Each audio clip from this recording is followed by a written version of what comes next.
वाहिगुरु जी का खालसा वाहिगुरु जी की फतेह। अज सारी संगत एक महान महापुरुषों की याद विच गुरु ग्रंथ साहिब जी के चरणों में सुशोभित हुई है।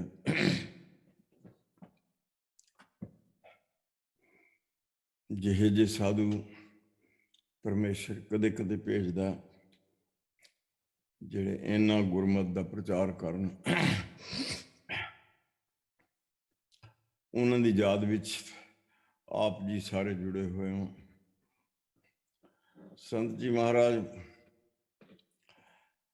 जब दीवान च मैं दर्शन किए करता रहा कई बहुत बार, जिथे 10 दिन या 15 दिन या बड़े शहरों च महीना, जिमें दिल्ली महीना देंदे हुंदे सी। पहले दिन गुरु नानक साहब महाराज की साखी शुरू करते सन। आप भी अज थोड़े जे मिनट चिर तो ला के अपना भी इदा ही चलता रहा। गुरु नानक साहब महाराज के बचन एक दो याद कर लेने,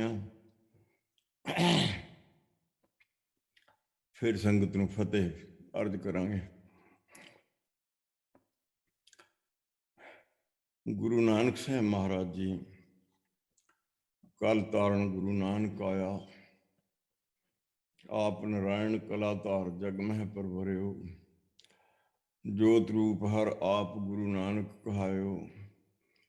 गुरबाणी विच बेअंत सतगुरु पातशाह महाराज जी वास्ते बचन आउंदे ने, बाणी दे पावन पवित्र फरमान आउंदे ने। वेद व्यास जिहड़ा इंडिया च वड्डा विद्वान मन्निया जांदा है, चारे वेद 6 शास्त्रां चों एक शास्त्र वेदांत शास्त्र, 27 सिमरतियां 18 प्राण जिन्हें लिखे मन्ने जाते हैं।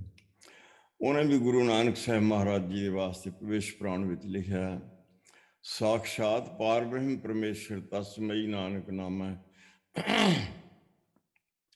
साक्षात पार ब्रह्म परमेश्वर संसार विच प्रगट होएगा, उहदा नाम नानक होएगा। 5000 कलयुग बतीत होण ते जिन्हां दी वडियाई सारे पासे ते हुंदी है। धन नानक तेरी वड्डी कमाई, सिद्ध भी सारे हाथ जोड़ के बेनतियां करते सन। जदों आप जी की उम्र 4.5 साल के करीब की हुई तो आप जी के पिता बाबा कल्याण दास जी, जिन्हों आप बाबा कालू साहब जी भी कहते हाँ, गोपाल नाम के पादे पास पढ़ाने वास्ते लेके गए। उदों ऐसा ही रिवाज सी, स्कूल नहीं सी हुंदे, जां गुरु घरां च किते पढ़ाई हुंदी सी, जां फिर पादे लोग पढ़ाउंदे हुंदे सन। बाबा कालू साहब जी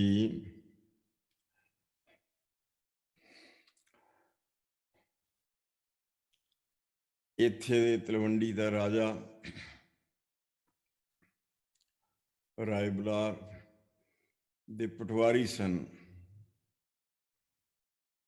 ये पास 15,000 एकड़ तो जमीन थोड़ी ज़्यादा सी। ਇਹਦਾ ਜ਼ਿਕਰ ਆਉਂਦਾ है कि 7,500 एकड़ ਉਹਨੇ गुरु नानक महाराज के नाम ਤੇ ਲਵਾਤੀ ਸੀ, ਅੱਧੀ ਆਪ ਰੱਖ ਲਈ ਸੀ। ਇਹਨੂੰ गुरु नानक महाराज ਤੇ ਭਰੋਸਾ ਹੋ ਗਿਆ ਸੀ ਵੀ ਅੱਲਾ ਦਾ ਨੂਰ ਆਪ ਹੀ ਪ੍ਰਗਟ ਹੋਏ ਨੇ।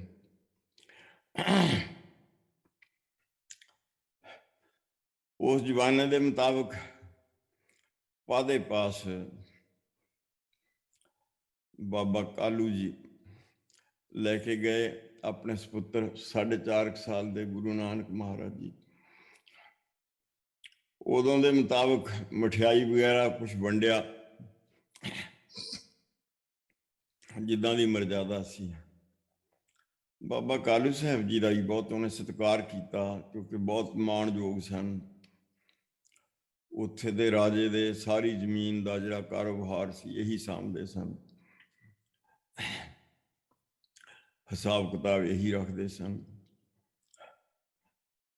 ਉਹਨੇ ਕਿਹਾ ਵੀ ਆਹ ਸਾਡਾ ਲੜਕਾ ਹੈ, ਨਾਨਕ ਜੀ ਉਹਨੂੰ ਕਹਿੰਦੇ ਸਨ ਵੀ ਇਹਨੂੰ ਤੁਸੀਂ ਪੜ੍ਹਾ ਦਿਓ,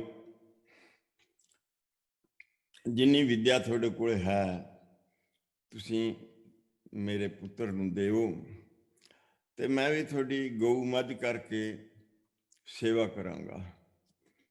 ਉਦੋਂ ਤਨਖਾਹਾਂ ਨਹੀਂ ਸੀ ਹੁੰਦੀਆਂ ਮਹੀਨੇ ਬਾਅਦ, ਗਊ ਮੱਝ ਕਰਕੇ ਸੇਵਾ ਕਰਦੇ ਹੁੰਦੇ ਸੀ ਜਿਹੜੇ ਪੜ੍ਹਾਉਣ ਵਾਲਿਆਂ ਦੀ, ਜਾਂ ਗਊ ਮੱਝ, ਗਊ ਤੇ ਮੱਝ ਦੇ ਦੇਣੀ ਹੈ ਦੁੱਧ ਵਾਲੀ।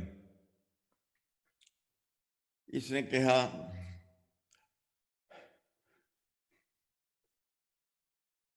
ਬਾਬਾ ਕਾਲੂ ਸਾਹਿਬ ਜੀ ਨੂੰ, ਬਈ ਅੱਜ ਤੁਸੀਂ ਮੇਰੇ ਕੋਲ ਛੱਡ ਦਿਓ, ਮੈਂ ਇਹਨਾਂ ਦੀ ਬੁੱਧੀ ਦੇਖਾਂਗਾ, ਤੇ ਮੈਂ ਫਿਰ ਤੁਹਾਨੂੰ ਕੱਲ ਨੂੰ ਦੱਸ ਦਾਂਗਾ ਵੀ ਇਹ ਕਿੰਨੇ ਟਾਈਮ 'ਚ ਜਿੰਨਾ ਮੈਂ ਪੜ੍ਹਿਆ ਹੋਇਆ ਉਹ ਵਿੱਦਿਆ ਲੈ ਸਕਣਗੇ। ਇਹ ਵਿੱਦਿਆ ਨਾਲ ਆਪ ਜੀ ਦਾ ਪਟਵਾਰਖਾਨੇ ਦਾ ਕੰਮ ਹੈ ਬਹੁਤ ਵੱਡਾ, ਤੇ ਇਹ ਫਿਰ ਉਹਨੂੰ ਚਲਾ ਸਕਣਗੇ। ਉਦੋਂ ਜਿਹੜਾ ਪਟਵਾਰਖਾਨੇ ਦਾ ਕੰਮ ਸੀ, ਜਾਂ ਬਣੀਏ ਲੋਕ ਹੁੰਦੇ ਸੀ, ਹਿਸਾਬ ਕਿਤਾਬ ਜ਼ਿਆਦੇ, ਉਹਨੂੰ ਲੰਡੇ ਕਹਿੰਦੇ ਸੀ ਜਵਾਨ ਨੂੰ, ਉਹਦੇ ਵਿੱਚ ਹੁੰਦਾ ਸੀ। ਅੱਜ ਕੱਲ੍ਹ ਵੀ ਸ਼ਾਇਦ ਜਿਹੜੇ ਬਣੀਏ ਲੋਕ ਹੈ ਉਹ ਉਸੇ 'ਚ ਹੀ ਲਿਖਦੇ ਹੋਣ। ਉਹਦੇ 'ਚ ਸਾਰਾ ਪਰਿਵਾਰ ਦਾ ਕੰਮ ਵੀ ਲਿਖਿਆ ਜਾਂਦਾ ਸੀ, ਤੇ ਅੱਖਰ ਬਹੁਤ ਥੋੜੇ ਸੀ, ਲਿਖਿਆ ਕਾਫੀ ਜ਼ਿਆਦਾ ਜਾਂਦਾ ਸੀ। ਉਸਨੇ ਕਿਹਾ ਅੱਜ ਮੈਂ ਇਹਨਾਂ ਦਾ ਦਿਮਾਗ ਦੇਖ ਲਵਾਂਗਾ, ਕੱਲ ਨੂੰ ਮੈਂ ਤੁਹਾਨੂੰ ਦੱਸਾਂਗਾ ਵੀ ਇਹ ਕਿੰਨੇ ਟਾਈਮ 'ਚ ਮੇਰੀ ਵਿੱਦਿਆ ਜਿੰਨੀ ਮੈਂ ਜਾਣਦਾ ਉਹ ਪੜ੍ਹ ਸਕਣਗੇ। ਉਹਨੇ ਕਿਹਾ ਬਹੁਤ ਅੱਛਾ। ਮਠਿਆਈ ਵਗੈਰਾ ਵੰਡ ਦਿੱਤੀ ਗਈ, ਰਸਮ ਪੂਰੀ ਕਰਕੇ ਬਾਬਾ ਕਾਲੂ ਸਾਹਿਬ ਜੀ ਵਾਪਸ ਚਲੇ ਗਏ। ਅਗਲੇ ਦਿਨ ਫਿਰ ਗੁਰੂ ਨਾਨਕ ਸਾਹਿਬ ਮਹਾਰਾਜ ਦੇ ਇਸ਼ਨਾਨ ਪਾਨ ਕਰਨ ਤੋਂ ਬਾਅਦ ਬਸਤਰ ਸਜਾ ਕੇ ਫਿਰ ਸਕੂਲ ਵਿੱਚ ਲੈ ਕੇ ਆਏ। ਉੱਥੇ ਪਾਦੇ ਪਾਸ ਲੈ ਕੇ ਆਏ। ਪੁੱਛਿਆ ਪਾਦਾ ਜੀ, ਗੋਪਾਲ ਦਾਸ ਪਾਦਾ ਸੀ ਉਹਦਾ ਨਾਮ, ਜਾਂ ਗੋਪਾਲ ਪਾਦਾ ਕਹਿ ਦਿਓ, ਤੁਸੀਂ ਕੱਲ ਦਿਮਾਗ ਦੇਖਿਆ ਮੇਰੇ ਪੁੱਤਰ ਦਾ, ਤੁਹਾਨੂੰ ਪੜ੍ਹਾਈ ਵਾਸਤੇ ਕਿੱਦਾਂ ਲੱਗਿਆ ਇਹਨਾਂ ਦਾ ਦਿਮਾਗ? ਉਹ ਕਹਿਣ ਲੱਗਾ ਕਾਲੂ ਸਾਹਿਬ ਜੀ, ਮੈਂ ਅੱਜ ਤੱਕ ਕੋਈ ਇੰਨੀ ਤੇਜ਼ ਬੁੱਧੀ ਕਿਸੇ ਦੀ ਦੇਖੀ ਨਹੀਂ ਹੈ। ਇਹ ਤਾਂ ਬਹੁਤ ਥੋੜੇ ਸਮੇਂ ਵਿੱਚ ਜਿੰਨਾ ਮੈਂ ਪੜ੍ਹਿਆ ਸਾਰੀ ਵਿੱਦਿਆ ਸਿੱਖ ਲੈਣਗੇ, ਤੇ ਸਾਰਾ ਕੰਟਰੋਲ ਤੁਹਾਡਾ ਜਿਹੜਾ ਹੈ ਪਟਵਾਰਖਾਨੇ ਦਾ ਇਹ ਸਾਂਭ ਲੈਣਗੇ। ਜੋ ਕੁਛ ਮੈਂ ਦੱਸਦਾ ਪਿੱਛੋਂ ਹੈ ਇਹ ਪਹਿਲਾਂ ਹੀ ਦੱਸ ਦਿੰਦੇ ਨੇ। ਮੈਨੂੰ ਐਦਾਂ ਫੀਲ ਹੁੰਦਾ ਜਿਵੇਂ ਇਹ ਮੈਨੂੰ ਪੜ੍ਹਾ ਰਹੇ ਹੋਣ। ਜਿਹੜੀ ਗੱਲ ਮੈਂ ਇਹਨਾਂ ਨੂੰ ਦੱਸਦਾ ਉਹ ਪਹਿਲਾਂ ਹੀ ਮੈਨੂੰ ਦੱਸ ਦਿੰਦੇ ਨੇ, ਉਹਦੇ ਲਈ ਸਾਰਾ ਕੁਝ ਖੋਲ ਕੇ। ਇਹਨਾਂ ਨੂੰ ਛੱਡ ਜੋ, ਇਹ ਬਹੁਤ ਛੇਤੀ ਫਿਰ ਪੂਰੇ ਮਾਣ ਸਤਿਕਾਰ ਨਾਲ, ਪਹਿਲੇ ਉਦੋਂ ਮਾਂ ਪਿਓ ਛੱਡਣ ਵਾਸਤੇ ਜਾਂਦੇ ਹੁੰਦੇ ਸਨ ਰੋਜ਼। ਫਿਰ ਗੁਰੂ ਪਾਤਸ਼ਾਹ ਮਹਾਰਾਜ ਜੀ ਨੂੰ ਉੱਥੇ ਬਿਠਾ ਦਿੱਤਾ ਗਿਆ ਉਸਦੇ ਪਾਸ। ਉਦੋਂ ਬੋਰੀਆਂ ਵਗੈਰਾ ਘਰੋਂ ਲੈ ਕੇ ਜਾਂਦੇ ਸੀ, ਉਹਨਾਂ ਤੇ ਬੱਚੇ ਬੈਠਦੇ ਸੀ, ਕੁਰਸੀ ਸਿਰਫ ਟੀਚਰ ਕੋਲ ਹੀ ਹੁੰਦੀ ਸੀ। ਉਸਨੇ ਕਿਹਾ ਅੱਜ ਆਪਾਂ ਛੋਟੀ ਜਿਹੀ ਗੱਲ ਯਾਦ ਕਰ ਲੈਂਦੇ ਹਾਂ ਮਹਾਰਾਜ ਦੀ ਮਰਜ਼ਾਦਾ ਦੇ ਮੁਤਾਬਕ। ਜਦੋਂ ਹਜ਼ੂਰ ਮਹਾਰਾਜ ਕੋਈ 15 ਦਿਨ ਜਾਂ 20 ਦਿਨ ਜਾਂ ਹਫ਼ਤਾ ਦੀਵਾਨ ਲਾਉਂਦੇ ਸੀ, ਪਹਿਲੇ ਦਿਨ ਗੁਰੂ ਨਾਨਕ ਸਾਹਿਬ ਮਹਾਰਾਜ ਦੀ ਸਾਖੀ ਸੁਣਾਉਂਦੇ ਸੀ, ਇੱਥੋਂ ਸ਼ੁਰੂ ਕਰਦੇ ਸੀ। ਆਪਾਂ ਵੀ ਉਹਦੇ ਹਿਸਾਬ ਨਾਲ ਹੀ ਕੋਸ਼ਿਸ਼ ਕਰਦੇ ਹਾਂ ਚੱਲਣ ਦੀ। ਇੱਥੇ ਜੋੜ ਮੇਲੇ ਵਿੱਚ ਵੀ ਇੱਦਾਂ ਹੀ ਸੀ।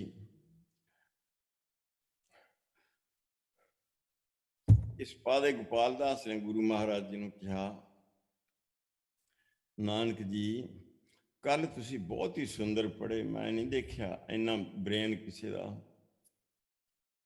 ਤੇ ਅੱਜ ਵੀ ਪੜ੍ਹੋ। ਮੈਂ ਪਹਿਲਾਂ ਮੈਨੂੰ ਸੁਣਾ ਦਿਓ ਤਾਂ ਕਿ ਮੈਂ ਅਗਲਾ ਲੈਸਨ ਜਿਹੜਾ ਹੈ ਤੁਹਾਨੂੰ ਦੇ ਸਕਾਂ। ਗੁਰੂ ਪਾਤਸ਼ਾਹ ਮਹਾਰਾਜ ਚੁੱਪ ਰਹੇ। ਇਹਨੇ ਫੇਰ ਕਿਹਾ, ਨਾਨਕ ਜੀ ਤੁਸੀਂ ਕਿੰਨਾ ਕੱਲ ਮੈਨੂੰ ਸੁਣਾਇਆ ਪੜ੍ਹ ਕੇ, ਮੇਰੇ ਬੋਲਣ ਦੇ ਨਾਲ ਤੁਹਾਡੇ ਸਭ ਕੁਝ ਯਾਦ ਹੁੰਦਾ ਸੀ। ਕੱਲ੍ਹ ਵਾਲਾ ਜਿਹੜਾ ਲੈਸਨ ਹੈ ਉਹ ਮੈਨੂੰ ਸੁਣਾ ਦਿਓ ਤਾਂ ਕਿ ਮੈਂ ਅਗਲਾ ਸ਼ੁਰੂ ਕਰਾਂ। ਗੁਰੂ ਪਾਤਸ਼ਾਹ ਕਹਿਣ ਲੱਗੇ, ਪਾਦਾ ਜੀ, ਕਿਉਂਕਿ ਬਜ਼ੁਰਗ ਸਿਆਣੇ ਸੀ, ਤੁਸੀਂ ਇਹ ਵਿਦਿਆ ਮੈਨੂੰ ਕਾਹਦੇ ਲਈ ਪੜ੍ਹਾ ਰਹੇ ਹੋ?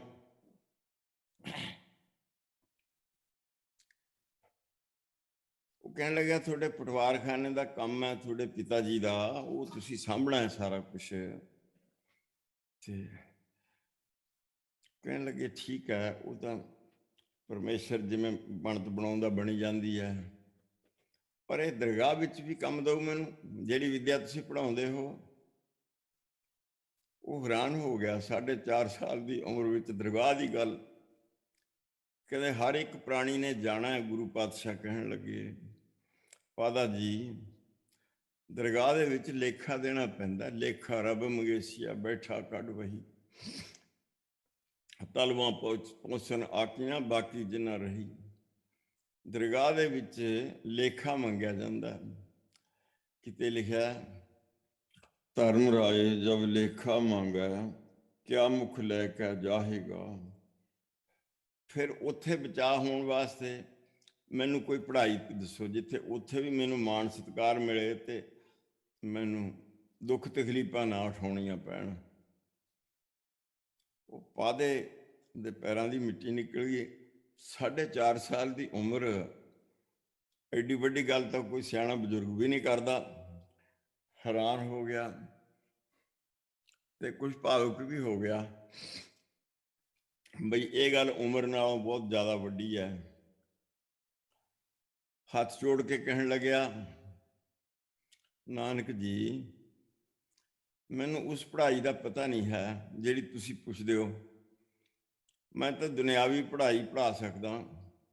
ਉਦੋਂ ਇਹਨੂੰ ਲੰਡੇ ਕਹਿੰਦੇ ਹੁੰਦੇ ਸਨ, ਹੁਣ ਵੀ ਸ਼ਾਇਦ ਲੰਡੇ ਹੀ ਕਹਿੰਦੇ ਹੋਣ। ਇਹਦੇ 'ਚ ਹਿਸਾਬ ਕਿਤਾਬ ਦਾ ਕੰਮ ਬਹੁਤ ਜ਼ਿਆਦਾ ਹੁੰਦਾ। ਹੁਣ ਵੀ ਸ਼ਾਇਦ ਜਿਹੜੇ ਬਾਣੀਏ ਹੋਣਗੇ, ਸ਼ਾਇਦ ਇਸੇ ਜ਼ੁਬਾਨ 'ਚ ਹੀ ਲਿਖਦੇ ਹੋਣਗੇ। ਇਹਨਾਂ ਨੂੰ ਲੰਡੇ ਕਿਹਾ ਜਾਂਦਾ ਸੀ ਉਦੋਂ। ਉਹ ਤਾਂ ਮੈਨੂੰ ਤੁਸੀਂ ਦੱਸੋ, ਦਰਗਾਹ ਵਿੱਚ ਕਿਵੇਂ ਮਾਣ ਮਿਲ ਸਕਦਾ ਹੈ, ਕਿਵੇਂ ਦੁੱਖਾਂ ਤੇ ਬਚਿਆ ਜਾ ਸਕਦਾ ਹੈ। ਸਤਿਗੁਰੂ ਪਾਤਸ਼ਾਹ ਮਹਾਰਾਜ ਜੀ ਨੇ ਬਾਣੀ ਉਚਾਰਨ ਕੀਤੀ। ਸ੍ਰੀ ਰਾਗ ਮਹੱਲਾ ਪਹਿਲਾ।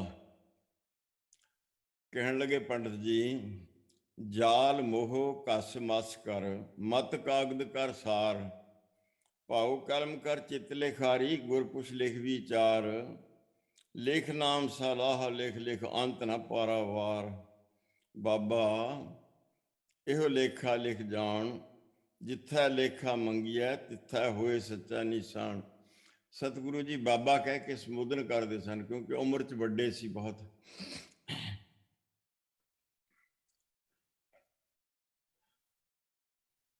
ਲਿਖਣਾ ਤੂੰ ਜਾਣ ਲੈ, ਇਹੋ ਜਿਹਾ ਲੇਖਾ ਬਾਬਾ ਮਹਾਰਾਜ ਜੀ ਪੜ੍ਹਦੇ ਹੁੰਦੇ ਸੀ ਬੜੇ, ਜਦੇ ਸਾਖੀ ਸੁਣਾਉਂਦੇ ਹੁੰਦੇ ਸੀ। ਗੁਰੂ ਜੀ ਨੇ ਕਿਹਾ, ਪਾਦਾ ਜੀ, ਜੇ ਤੁਸੀਂ ਉੱਥੇ ਮਾਣ ਪ੍ਰਾਪਤ ਕਰਨਾ ਦਰਗਾਹ ਵਿੱਚ, ਜਿੱਥੇ ਹਰ ਇੱਕ ਨੂੰ ਜਾਣਾ ਪੈਂਦਾ ਹੈ, ਉੱਥੇ ਕਰਮਾਂ ਦੇ ਮੁਤਾਬਕ ਸਜ਼ਾਵਾਂ ਵੀ ਮਿਲਦੀਆਂ, ਚੰਗੇ ਕਰਮਾਂ ਵਾਲਿਆਂ ਨੂੰ ਮਾਣ ਸਤਿਕਾਰ ਵੀ ਮਿਲਦਾ ਹੈ। ਉੱਥੇ ਜਾਣ ਵਾਸਤੇ ਮੈਂ ਤੁਹਾਨੂੰ ਦੱਸਦਾ, ਆਹ ਪੜ੍ਹਾਈ ਕਰੋ। ਸ੍ਰੀ ਰਾਗ ਮਹੱਲਾ ਪਹਿਲਾ। ਜਾਲ ਮੋਹ ਕਸ ਮਸ ਕਰ, ਮਤ ਕਾਗਦ ਕਰ ਸਾਰ, ਭਾਉ ਕਲਮ ਕਰ ਚਿੱਤ ਲਿਖਾਰੀ, ਗੁਰ ਪੁਛ ਲਿਖ ਵਿਚਾਰ। ਜੀਵ ਮੋਹ ਦਾ ਬੰਨਿਆ ਹੋਇਆ ਸੰਸਾਰ ਵਿੱਚ ਜਨਮ ਧਾਰਦਾ ਹੈ ਬਾਰੰਬਾਰ। ਆਪਾਂ ਇੱਕ ਹੋਰ ਵੀ ਸ਼ਬਦ ਪੜ੍ਹਦੇ ਹੁੰਦੇ ਹਾਂ ਗੁਰੂ ਮਹਾਰਾਜ ਦਾ, ਸ਼ਾਇਦ ਤੁਸੀਂ ਸੁਣਿਆ ਹੋਣਾ ਬਹੁਤਿਆਂ ਨੇ, ਬਹੁਤਿਆਂ ਦੇ ਯਾਦ ਵੀ ਹੋਊ। ਅੰਤਕਾਲ ਜੋ ਮੰਦਰ ਸਿਮਰੈ, ਐਸੀ ਚਿੰਤਾ ਮਹਿ ਜੇ ਮਰੈ, ਪ੍ਰੇਤ ਜੋਨ ਵਲ ਵਲ ਔਤਰੈ।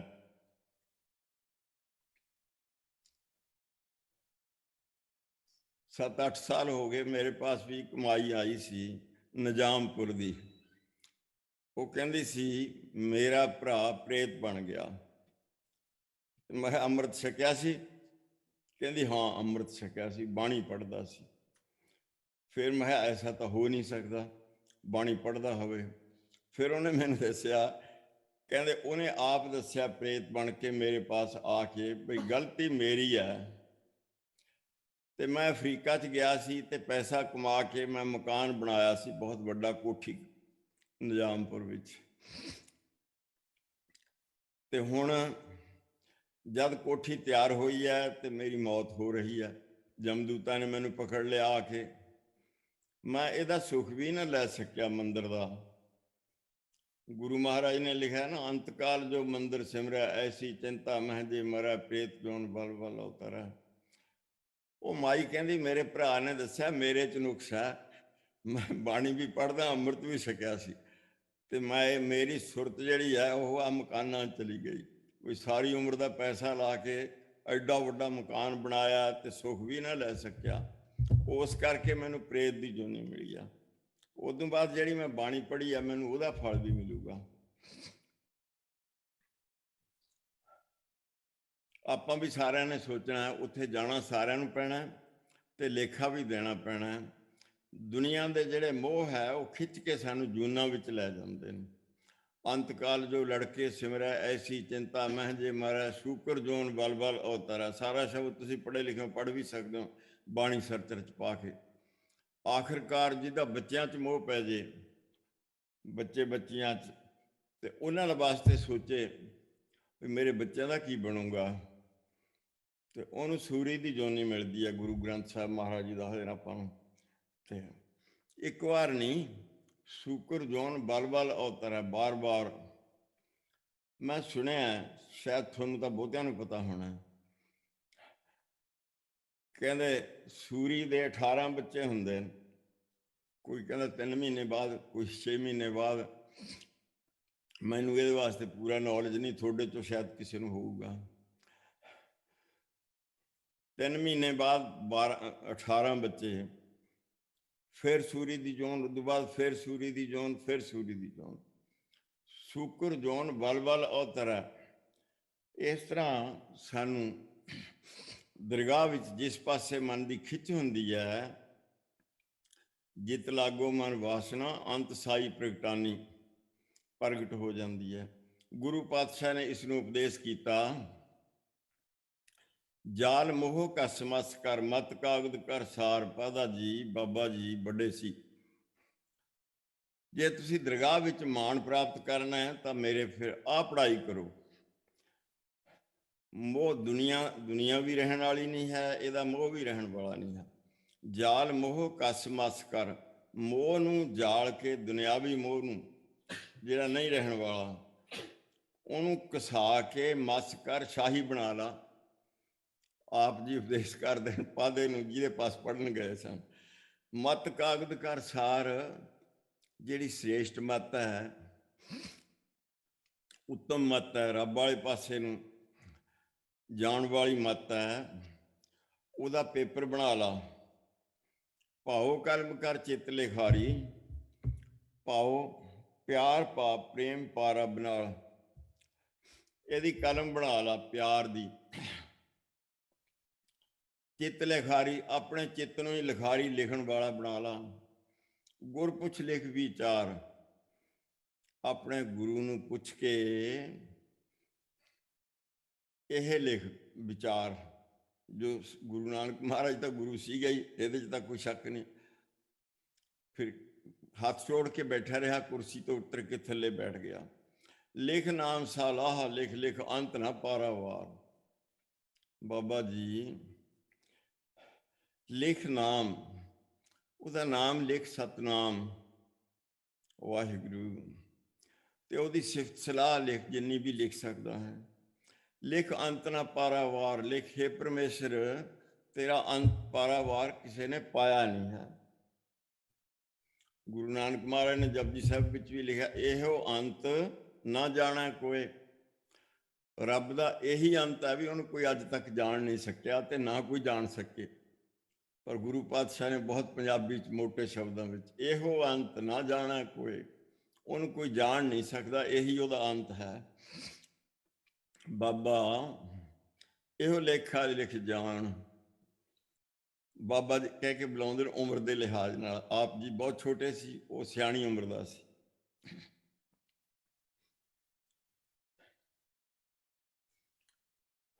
बड़े महाराज पढ़ते हुंदे सी, लिखना तू जान लै इहो जिहा लेखा बाबा।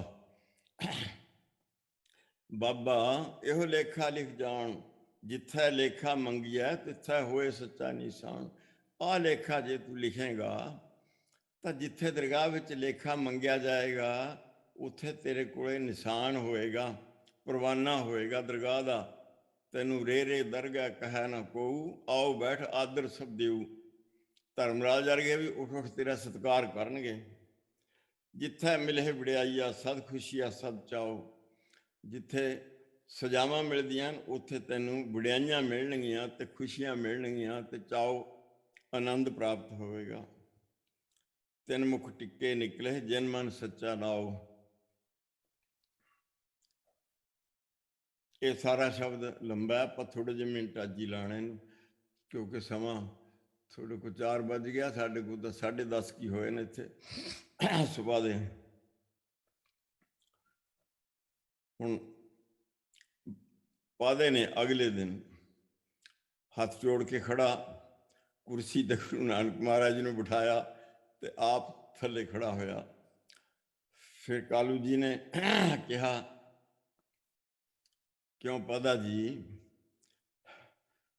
मेरे साहबजादे का तुसीं दिमाग किदां देखिया मेरे सपुत्र जी का? उन्हें हाथ जोड़ के कहा, कालू जी ये तो कोई रब का अवतार है, सधारण नहीं है।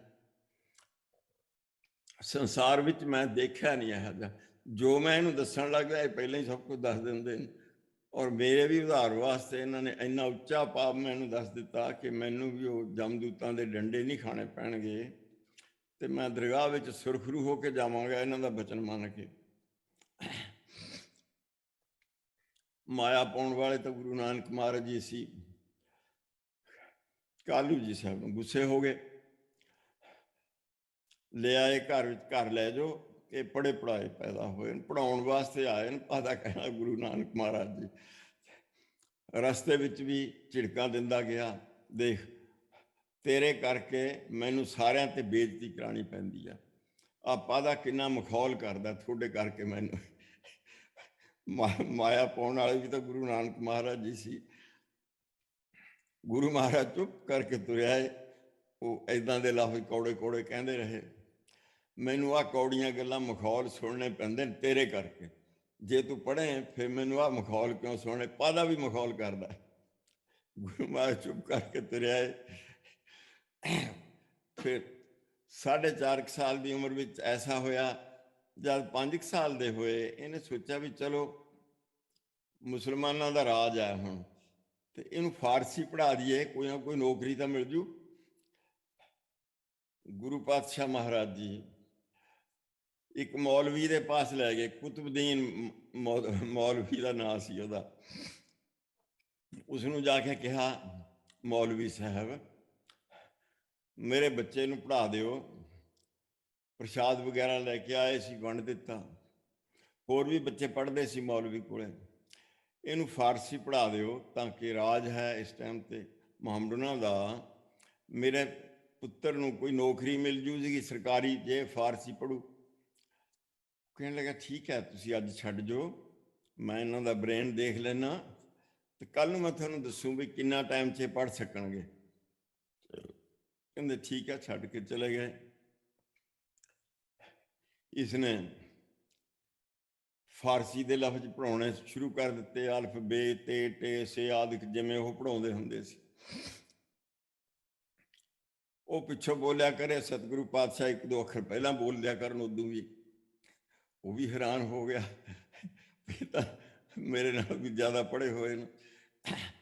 अगले दिन फिर बाबा कालू साहब जी अपने साहबजादे गुरु नानक साहब महाराज जी नूं लैके गए ते नाले पुछया, मौलवी साहब इन्हां दा ब्रेन तुसीं देखिया होना है, पढ़न वास्ते किमें है ते किन्ना टाइम च फारसी पढ़ जाणगे ताकि कोई नौकरी मिल जाए?